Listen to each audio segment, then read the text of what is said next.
पद्धतीची मदत करताय आणि दिवाळी कशी गोडवाय?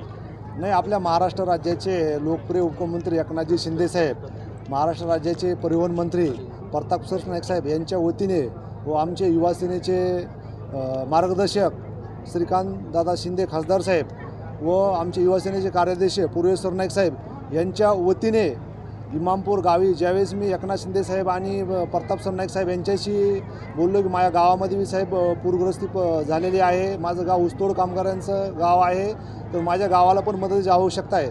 तर कुठल्या क्षणाचा न विलंब करता एकनाथ शिंदे साहेब आणि प्रताप सरनाईक साहेब यांनी स्पष्टपणे सांगितले की तू तुझ्या पहिले गावाकडे जा आणि सगळ्या लोकांना तू किट वाटप कर. आता माझ्या गावामध्ये बरेचसे ऊसतोड कामगार आहेत, शेतकरी बांधव आहेत आणि शेतकरी बांधवासाठी आपण अन्नधान्याची किट, पूरग्रस्तासाठी अन्नधान्याची किट आणि ऊसतोड कामगारासाठी दिलेली आहे.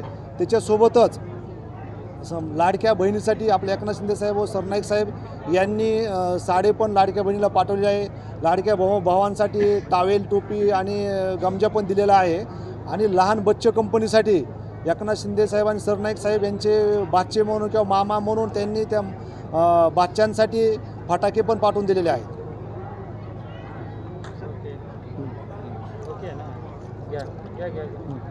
गावात किती किट या ठिकाणी तुम्ही वाटप करणार आहात आणि याच गावासाठी नव्हे तर परिसरातील नागरिकांसाठी देणार? नाही, आता आपण जवळपास महाराष्ट्रामध्ये महाराष्ट्र राज्याचे उपमुख्यमंत्री एकनाथजी शिंदे साहेब यांच्या वतीने जवळपास आपण एक 80,000 किट पूर्ण मराठवाड्यामध्ये आपण वाटप केलेले आहे. आणि जसं आज इमामपूर गाव हे माझं बीडमधलं माझं स्वतःचं गाव आहे, ह्या गावापासून आम्ही आता सुरुवात केली आहे. दरवर्षी आम्ही हर गावामध्ये किट वाटप करण्याचा कार्यक्रम दर दिवाळीला करणार आहोत.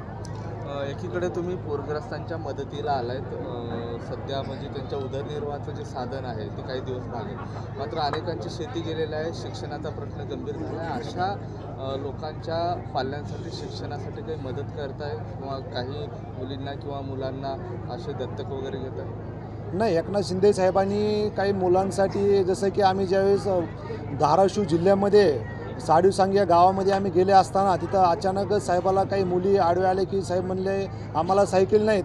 तसं साहेबांनी कुठल्याही क्षणाचा न विचार करता 8 तासामध्ये आम्ही तिथं त्या साडीवसांगी गावामध्ये सायकल पोहोच केल्या. तसं जी काही जे होतकरू विद्यार्थी असतील किंवा ज्याचे शेती हे झाले त्यासाठी महाराष्ट्र शासन कटिबद्ध आहे.